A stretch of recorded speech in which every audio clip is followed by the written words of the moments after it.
안녕하세요, 여러분. 오늘도 제 목소리에 귀 기울여 주셔서 감사합니다.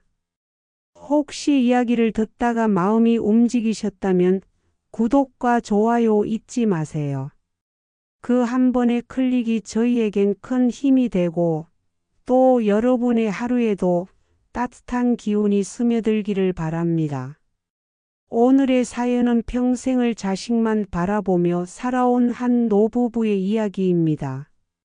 가난 속에서도 아들을 키워내고 그 아들이 결혼해 가정을 꾸리는 걸 보며 모든 걸 다 이뤘다고 믿었던 부부. 그러나 어느 날 며느리의 입에서 나온 한마디는 그들의 모든 희생을 짓밟고 말았습니다. 진명이 언제 바꿔줄 거예요? 그 차갑고 무심한 질문은 두 사람의 가슴에 깊은 상처를 남겼습니다. 그리고 결국 오랜 인내 끝에 내린 결단은 세상을 놀라게 할 만큼 통쾌한 복수가 되고 말았습니다. 이야기는 남편의 칠순을 앞둔 어느 밤으로 거슬러 올라갑니다. 서울 사당동의 낡은 아파트 거실. 형광등 불빛 아래 두 노인이 나란히 앉아 있었습니다. 내일이 당신 칠순인데 왜 이렇게 마음이 무겁지? 승우한테 연락은 해봤어.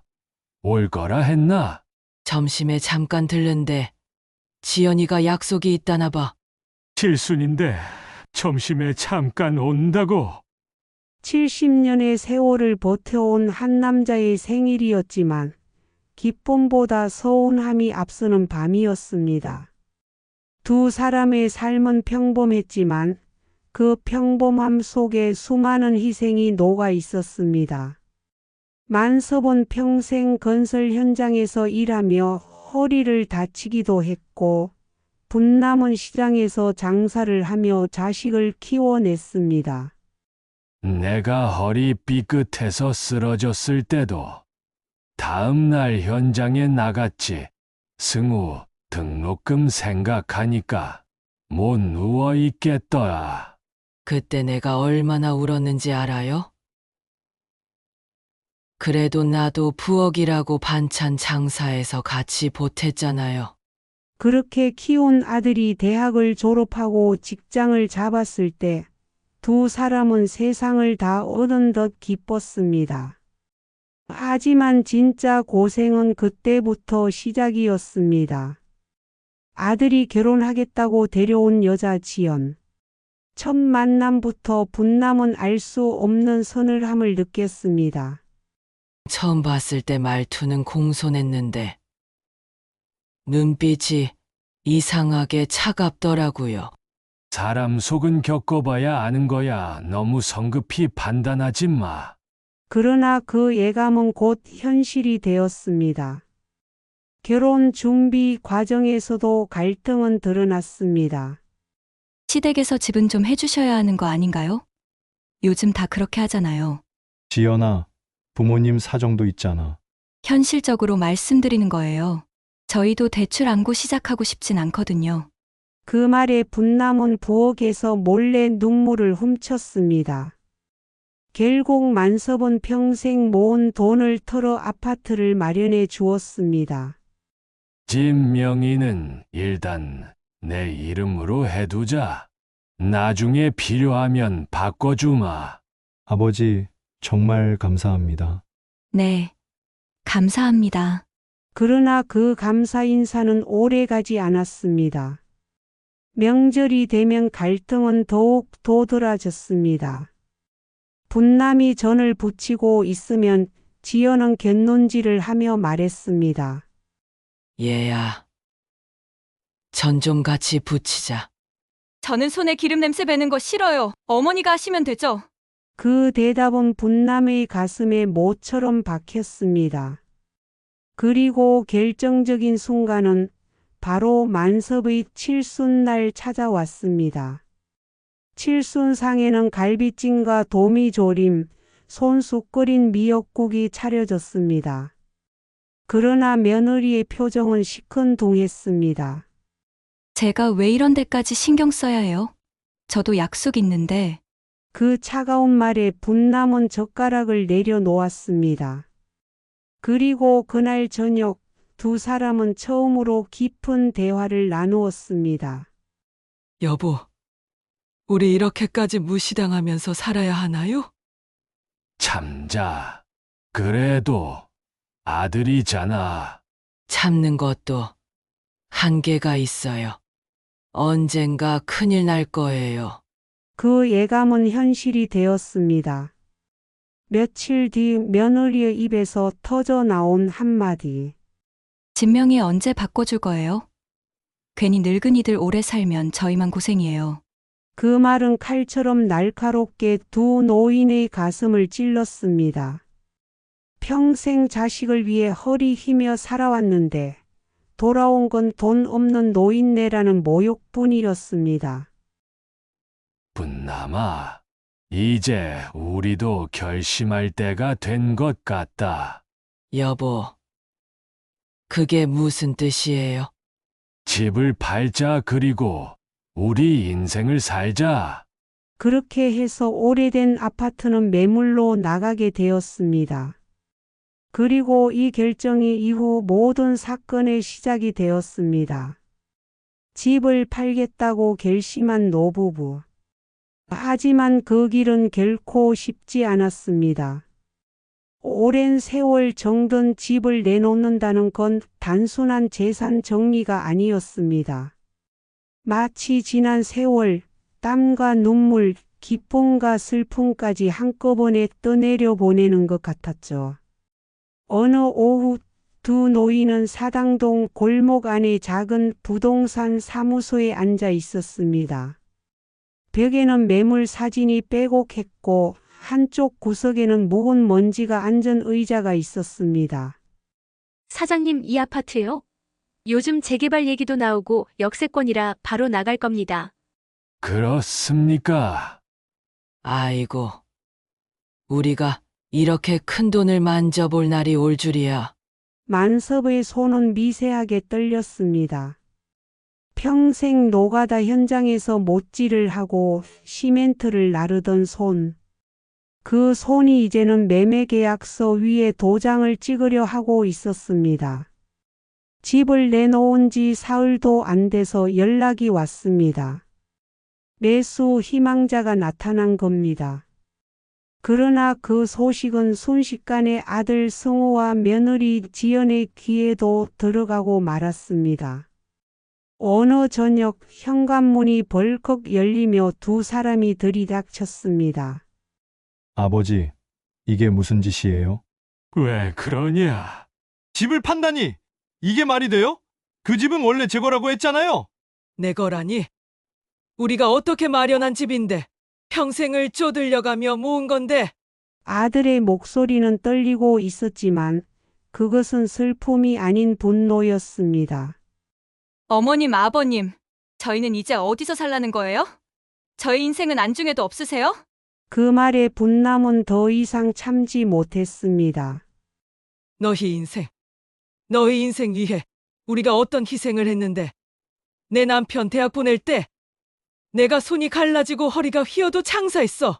그런데 돌아온 게 뭐냐? 늙은이들 오래 산다고 진명에 언제 바꿔줄 거냐는 말이었지? 순간 거실은 얼어붙었습니다. 아들 부부는 아무 말도 못한 채 서로를 바라보다가 다시 억울하다는 듯 목소리를 높였습니다. 그래도 부모면 자식 챙겨야죠. 남들 다 해주는 거 왜 우리만 안 해주십니까? 그 입 다물어라. 그 짧은 한마디에 아들의 목소리가 멎었습니다.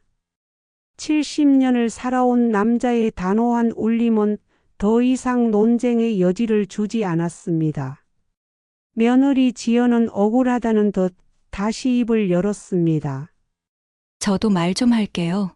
저희도 아이 키우고 대출도 있고 얼마나 힘든데요. 부모님이 집 한 채쯤은 내어주셔야죠. 그게 당연한 거 아닌가요? 그 말에 분남은 씁쓸하게 웃음을 터뜨렸습니다. 너희가 말하는 당연히 우리한테는 평생 피눈물이었어. 너희는 우리가 뭘 잃고 뭘 견뎌내며 이 집을 지켜왔는지 알아? 모르잖아. 근데 무슨 권리로 당연하다고 말하니? 지연은 말문이 막혔습니다.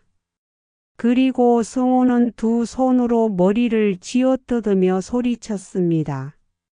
아버지, 어머니, 제발 팔지 마세요. 제발. 그러나 만섭은 고개를 돌렸습니다. 됐어. 이 집은 이미 내놨다. 계약도 곧 할 거다. 더 이상 말 섞고 싶지 않다. 그날 밤 분남은 잠들지 못했습니다.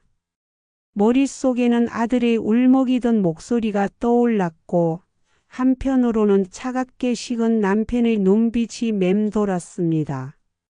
여보, 정말 이대로 괜찮을까요? 아들이 저렇게 매달리는데. 분남아, 우리가 그동안 얼마나 참았냐. 이젠 그만하자. 아들이라도 우리를 존중하지 않는다면 같이 있을 이유 없어. 남편의 말에 분남은 눈을 감았습니다. 그 눈가에는 눈물이 고였지만 동시에 새로운 결심의 불꽃이 스치고 있었습니다. 며칠 뒤 다시 부동산을 찾은 두 사람. 매수 희망자와 마주 앉아 계약서를 펼쳤습니다. 계약금은 오늘 바로 입금됩니다. 나머지는 잔금일에 맞춰드리겠습니다. 예, 그렇게 하죠. 아이고, 이렇게 큰 돈을 우리가 받아도 되나?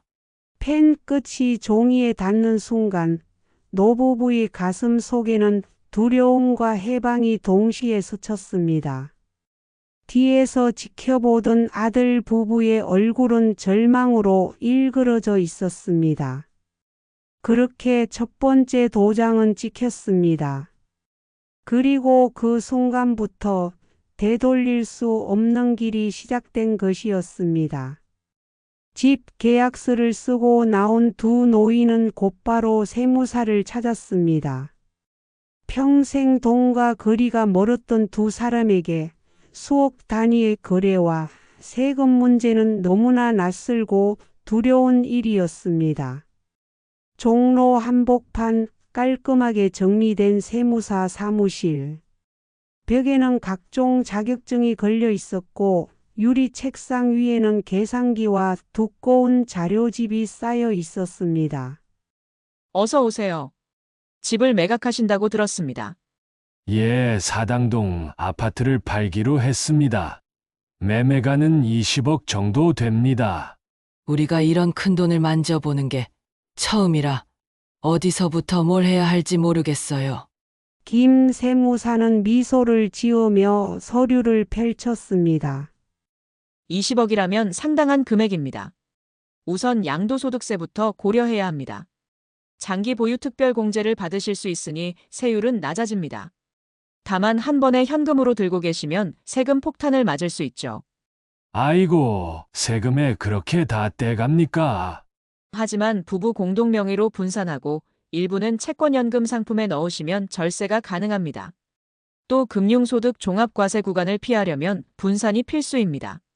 평생 현장에서 땀 흘려 일한 만섭은 절세라는 단어조차 생소했습니다. 우린 그냥 은행에 넣어두면 되는 줄 알았는데. 단순 예금도 좋지만 노후에는 현금 흐름이 중요합니다.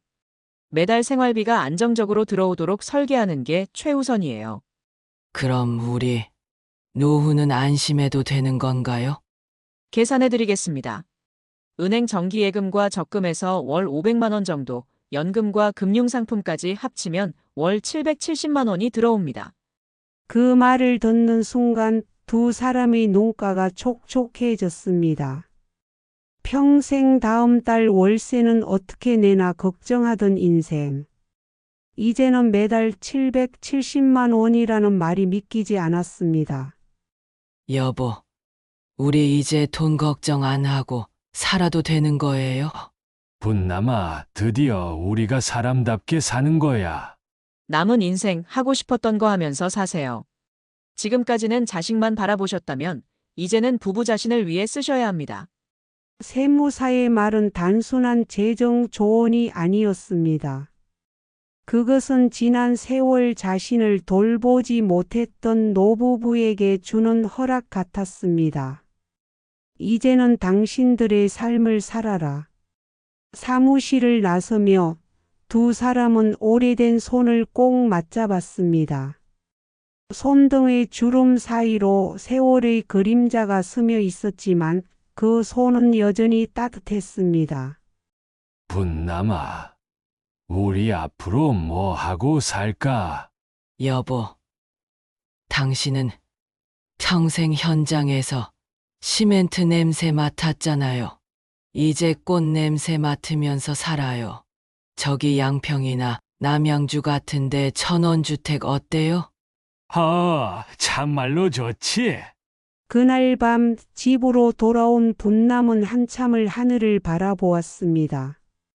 도시의 불빛에 묻혀 잘 보이지 않는 별빛이었지만 마음속에는 새로운 별이 떠오르는 것 같았습니다. 그러나 평화는 오래가지 않았습니다. 집을 판다는 소문은 친척들에게도 전해졌습니다. 어머님, 아버님 집 파셨다면서요? 그 돈은 승우랑 지연이한테 줘야죠. 아이고, 얘야, 우리가 어떻게 모은 돈인데. 우리 노후에 써야지. 요즘 누가 노후에 그렇게 욕심 부려요. 자식한테 다 물려줘야 효도 받는 거지. 그 말은 분남의 가슴을 또 한 번 후벼 팠습니다. 마치 부모의 인생은 자식의 부속품에 불과하다는 듯한 말. 하지만 이번에는 흔들리지 않았습니다. 이제는 안 뺏길 거야. 이번엔 절대로. 결국 잔금까지 모두 치러졌습니다.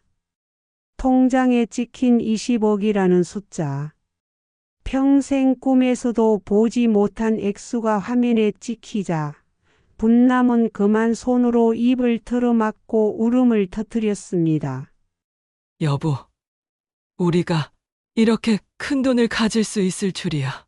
분남아, 이건 단순한 돈이 아니야. 이제는 우리를 무시하지 못하게 하는 힘이야. 돈은 단순한 수단이었습니다. 그러나 이 순간만큼은 그 돈이 존엄이라는 이름으로 두 사람 앞에 서 있었습니다. 집 매각이 확정되자 아들 부부의 반응은 더욱 거칠어졌습니다. 그러나 시간이 흐르면서 그 분노는 점점 두려움과 불안으로 바뀌었습니다. 그들의 발밑에서 이제까지 당연하다 여겼던 안전망이 사라지고 있었으니까요. 어느 날 저녁 현관 초인종이 요란하게 울렸습니다. 문을 열자 비에 젖은 옷차림의 아들 부부가 현관 앞에 서 있었습니다. 손에는 마트에서 급히 사온 듯한 과일 바구니가 들려 있었지만 그들의 얼굴은 처절했습니다. 아버지, 어머니, 제발 한 번만 다시 생각해 주세요. 승우야, 이제 와서 무슨 소리냐? 제가 잘못했어요. 지연이도 그냥 순간 화가 나서 그런 거예요. 어머니, 아버님 제가 그때 왜 그런 말을 했는지 저도 몰라요. 정말 죄송합니다. 며느리 지연의 눈가에는 눈물이 맺혀 있었습니다. 처음으로 보이는 그녀의 약한 모습이었지만 분남의 마음은 쉽사리 흔들리지 않았습니다. 거실 바닥에 무릎을 꿇고 아들 부부는 흐느끼며 호소했습니다. 아버지, 집만은 팔지 마세요. 그 집이 저희 희망이에요. 저희 민재도 아직 어린데 부모님이 그 집 팔아버리시면 저희는 어디서 희망을 찾아야 합니까? 민재라는 이름이 나오자 분남의 마음은 또 한 번 흔들렸습니다. 손자의 웃음소리가 귀에 맴돌았기 때문입니다. 그러나 옆에서 만섭의 손이 분남의 손을 꼭 잡았습니다. 그만해라. 아버지, 내가 무슨 짓을 했는지 잊었냐? 부모를 향해 언제 죽을 거냐는 말을 한 게 누구냐? 그날 이후로 내 마음속에서 너는 이미 아들이 아니었다. 그 말은 날카로운 칼처럼 거실 공기를 가르며 떨어졌습니다. 침묵이 흘렀습니다. 아들 승우는 고개를 떨군 채 두 손을 떨고 있었습니다. 그 옆에서 지연은 얼굴을 감싸진 채 흐느끼고 있었습니다. 승우야, 지연아, 너희가 왜 이런 지경까지 왔는지 알아? 우린 평생 너희를 위해 살았어. 그런데 돌아온 건 무시와 욕심뿐이었어. 우리가 돈 없다고, 늙었다고 무시한 그 순간, 너희는 이미 우리를 잃은 거야. 분남의 목소리는 떨렸지만 그 안에는 단단한 결심이 깃들어 있었습니다. 그날 밤 아들 부부는 한참을 울다가 돌아갔습니다. 현관문이 닫히고 난 뒤 집안은 다시 고요해졌지만 공기는 무겁게 가라앉아 있었습니다. 여보, 우리 너무 가혹한 건 아닐까요? 가혹한 건 그들이었어. 우리가 늙었다고 존엄조차 짓밟았잖아. 이제 그 대가를 치르게 해야지. 만섭의 단호한 목소리는 분남의 흔들리는 마음을 붙잡아 주었습니다. 그러나 며칠 뒤 또다시 찾아온 아들 부부. 이번에는 손자 민재까지 데리고 왔습니다. 할아버지, 우리 집 안 팔면 안 돼요? 엄마가 자꾸 울어요. 아이고, 우리 민재야. 아이의 맑은 눈망울을 보자 분남의 가슴이 찢어질 듯 아팠습니다. 하지만 곁에서 만섭이 아이를 꼭 안아주며 말했습니다. 민재야, 걱정 마. 할아버지 할머니는 어디에 있어도 너를 사랑한다. 하지만 이 집은 이제 할아버지, 할머니의 인생을 위해 쓰여야 한단다. 민재는 이해하지 못한 채 눈을 동그랗게 떴습니다.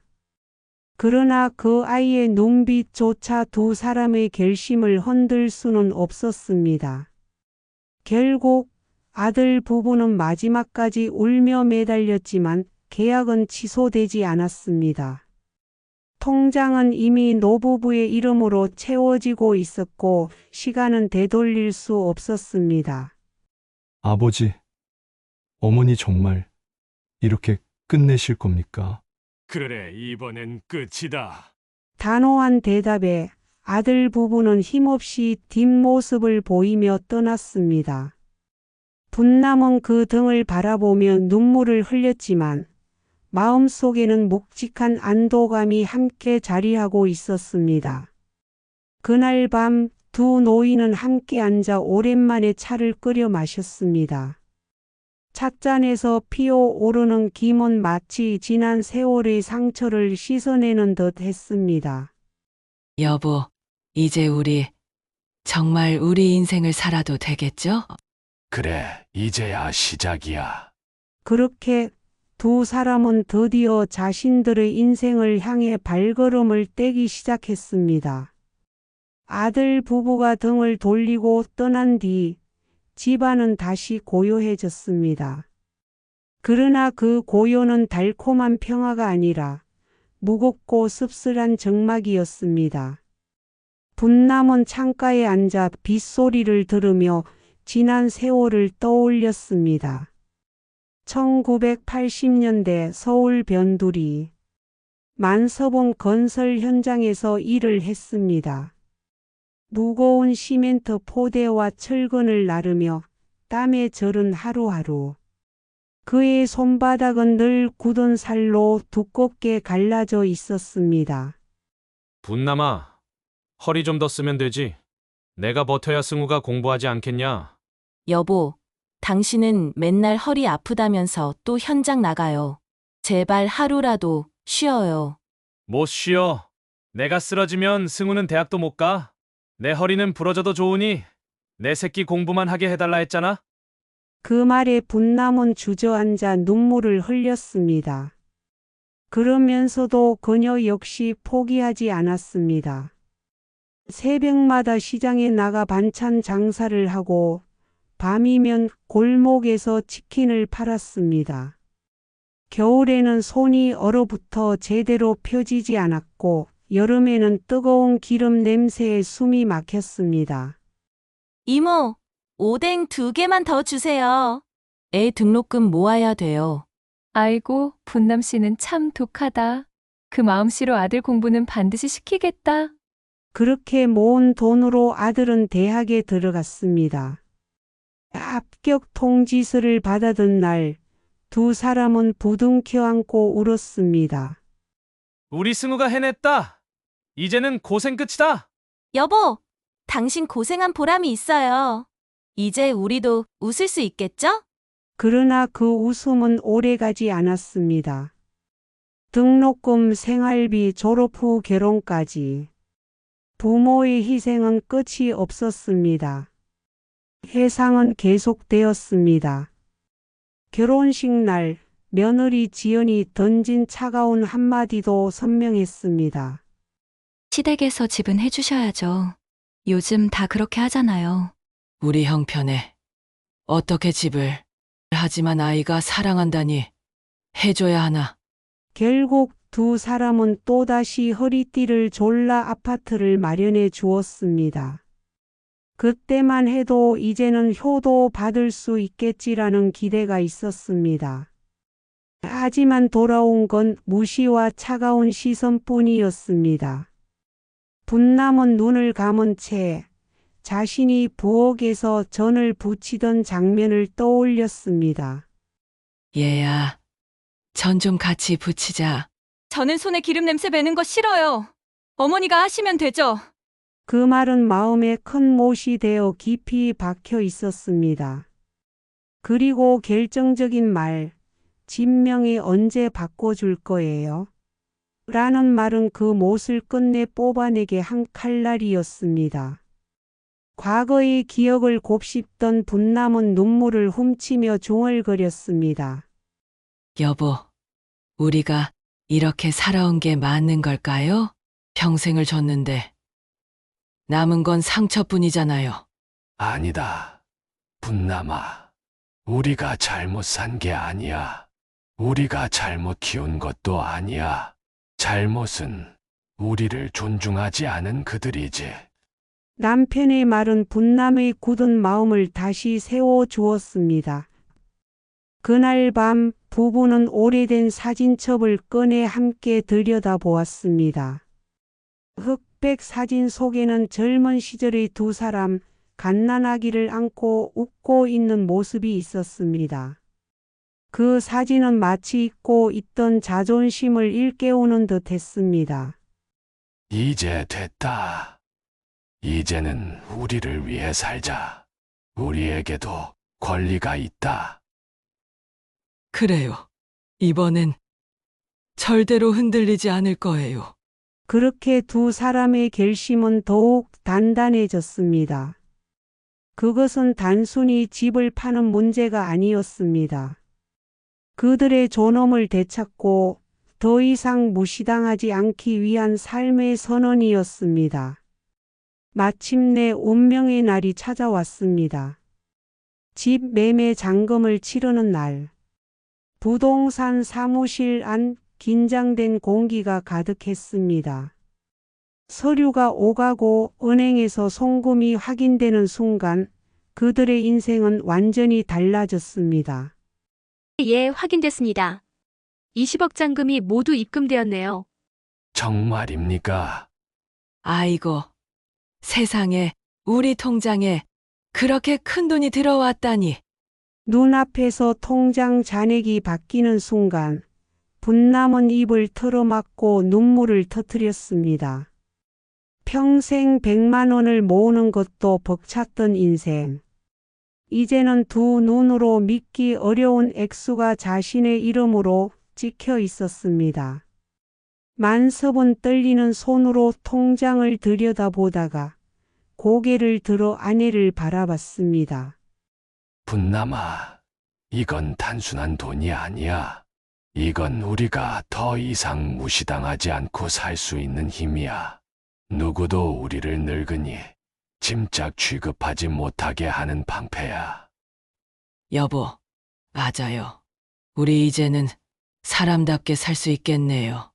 이제는 아무도 우리를 돈 없는 노인네라고 무시하지 못하겠죠.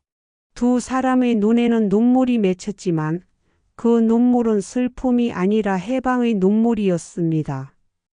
계약을 마치고 사무실을 나서자 마치 하늘도 두 사람의 결정을 축복하는 듯 햇살이 눈부시게 내리쬐었습니다. 분남은 두 팔을 벌려 하늘을 올려다봤습니다. 그 순간 마치 쇠사슬이 풀리는 듯 가슴이 시원했습니다.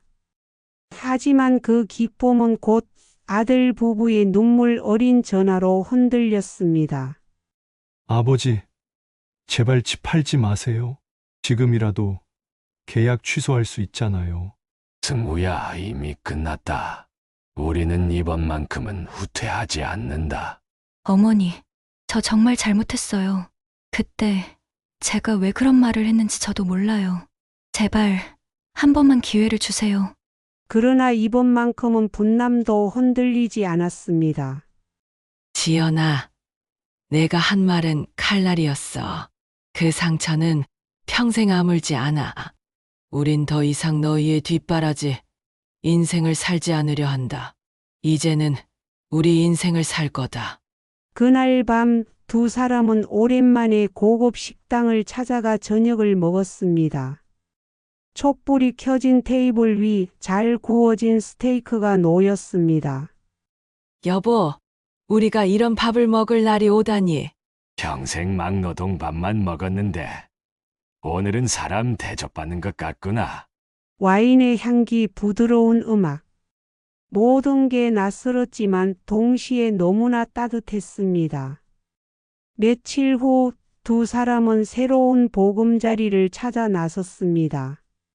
서울의 번잡함에서 벗어나 공기 맑고 조용한 곳을 찾고 싶었습니다. 양평, 남양주, 가평 부동산을 돌아다니며 전원주택들을 둘러봤습니다. 여보, 여기 마당에 감나무 있는 집 어때요? 아침마다 감이 익으면 따다가 민재 주면 참 좋아할 텐데. 아, 좋지. 나는 저 텃밭이 마음에 드네. 고추랑 상추 심어두면 이제 진짜 시골 밥상 차려 먹을 수 있겠다. 그 순간 두 사람은 서로를 바라보며 웃었습니다. 평생 고생만 하던 부부의 얼굴에 오랜만에 어린아이 같은 웃음이 피어났습니다. 마이너스. 드디어 계약이 끝나고 전원주택으로 이사한 날. 집 안에는 새집 특유의 나무 향이 가득했습니다. 창문을 열자 산새 소리가 들려왔습니다. 여보, 이게 꿈이 아니죠? 우리가 이제 진짜 이렇게 살 수 있는 거죠? 그래, 분남아. 이제 우리 인생 시작이다. 두 사람은 손을 꼭 맞잡고 눈가에 고인 눈물을 닦아 주었습니다. 그 눈물은 슬픔의 눈물이 아닌 새로운 삶을 향한 기쁨의 눈물이었습니다. 마이너스. 그렇게 집 매각과 새로운 집 마련까지 모든 과정이 끝났습니다. 그들의 삶은 이제 더 이상 과거의 희생에 매달리지 않았습니다. 그리고 이 모든 것은 단호한 결단의 결과였습니다. 전원주택에서의 첫 아침. 창문을 열자 시원한 공기가 밀려 들어왔습니다. 도시의 매캐한 매연 대신 산과 들의 향긋한 바람이 두 사람의 얼굴을 스쳤습니다. 여보, 들려요? 새소리요. 아, 참 오랜만이네. 공사장 소리 대신 새소리를 듣다니. 작은 텃밭에는 벌써 심어둔 상추와 고추가 싹을 틔우고 있었습니다. 분남은 호미를 들고 풀을 뽑았고 만섭은 땀을 닦으며 땅을 고르기 시작했습니다. 도시의 빡빡한 삶에서는 상상도 못했던 여유였습니다. 마이너스. 오후가 되자 손자 민재가 부모 몰래 찾아왔습니다. 작은 가방에 장난감과 색연필을 잔뜩 넣어와서는 마당에 앉아 그림을 그리기 시작했습니다. 할아버지, 여기 감나무 그렸어요. 진짜 똑같죠? 우리 민재가 그림 솜씨가 보통이 아닌데. 아이고, 잘 그렸네. 민재야, 잠깐 기다려. 할머니가 감자 좀 부쳐줄게. 기름이 지글지글 끓는 소리, 고소한 감자전 냄새가 집안에 퍼졌습니다. 민재는 두 손으로 전을 집어들고 크게 한 입 베어 물었습니다. 와, 할머니 전이 제일 맛있어요. 그럼 앞으로 자주 와서 먹어. 할머니가 매일 해줄게. 민재는 전원주택 곳곳을 뛰어다녔습니다. 마당에서 잠자리채를 흔들고 텃밭에서 흙을 만지며 깔깔 웃었습니다. 그 웃음소리는 두 노인의 가슴을 따뜻하게 데워 주었습니다. 분남아, 저거 봐. 아이가 저렇게 뛰노는 게 언제였더라? 글쎄요. 아들 녀석 키울 땐 우리 둘 다 먹고 살기 바빠서 아이 웃는 것도 제대로 못 봤죠. 두 사람의 얼굴에는 묘한 후회와 아쉬움이 스쳤지만 동시에 새로운 희망이 떠올랐습니다. 이제라도 손자와 함께 할 수 있다면 그것으로 충분하다. 저녁 무렵 민재는 할아버지와 함께 산책을 나갔습니다. 초록빛 농길을 따라 걸으며 민재는 작은 손으로 할아버지의 굵은 손가락을 꼭 잡았습니다. 할아버지, 저 나중에 크면 뭐가 될까요? 우리 민재는 뭐든 될 수 있지. 내가 하고 싶은 거 다 해라. 할아버지 할머니는 내 편이다. 그 말에 민재의 눈이 반짝였습니다. 아이의 순수한 웃음이 노을빛에 물들며 두 사람의 마음을 환히 밝혔습니다. 집으로 돌아와 저녁을 먹고 민재는 일기장을 꺼내 글을 쓰기 시작했습니다. 분남이 호기심에 살짝 들여다보니 이렇게 적혀 있었습니다. 오늘은 할머니, 할아버지 집에 갔다. 할머니 감자전이 맛있었다. 할아버지랑 산책도 했다. 나는 할머니, 할아버지를 좋아한다. 나를 웃게 해주기 때문이다. 여보, 이거 좀 봐요. 허허 세상에, 이런 글을 다 쓰네. 두 사람은 서로를 바라보며 눈물을 글썽였습니다. 그 눈물은 슬픔의 눈물이 아니라 감사와 기쁨의 눈물이었습니다. 민재가 돌아간 뒤 집은 다시 고요해졌습니다. 그러나 이번 고요는 더 이상 쓸쓸하지 않았습니다. 아이의 웃음이 마당 곳곳에 스며 있었기 때문입니다. 여보, 우리가 이 집을 팔지 않고 남겼다면 이런 기쁨도 못 누렸을 거예요. 맞아. 우리 선택은 옳았어. 이제는 후회하지 않는다. 그날 밤 창밖에는 별이 총총히 빛나고 있었습니다. 두 사람은 손을 꼭 잡고 창가에 앉아 오랜만에 마음 편히 웃었습니다. 전원주택에 이사 온 지 몇 달이 지났습니다. 계절은 봄에서 여름으로, 여름에서 가을로 흘러갔습니다. 들판은 황금빛으로 물들었고 감나무에는 주홍빛 열매가 주렁주렁 달렸습니다. 어느 날 오후 민재가 학교에서 쓴 일기장을 들고 왔습니다. 할머니, 오늘 선생님이 칭찬했어요. 제 일기 좀 읽어주세요. 분남은 조심스레 일기를 펼쳤습니다. 작은 글씨로 도박도박 쓰여 있었습니다. 나는 할머니, 할아버지를 좋아한다. 나를 웃게 해주기 때문이다. 우리 집이 없어져도 괜찮다. 할머니, 할아버지가 있어서 행복하기 때문이다. 여보, 이 글 좀 봐요. 허허, 우리 민재가 벌써 이렇게 깊은 마음을 쓰네. 그 글을 읽는 순간 두 사람의 눈에서는 눈물이 흘러내렸습니다. 그 눈물은 슬픔도 후회도 아닌 오직 감사와 감동의 눈물이었습니다. 아들 승우와 며느리 지연은 여전히 두 사람과 거리를 두고 살았습니다. 하지만 아이만큼은 자주 할머니, 할아버지를 찾았습니다. 시간이 흐르면서 승우와 지연도 조금씩 태도가 변했습니다. 아버지, 요즘 잘 지내시죠? 그래. 너는? 저도 요즘 생각이 많습니다. 죄송했습니다. 저희가 너무 경솔했어요. 그 말은 늦게나마 찾아온 후회의 고백이었습니다.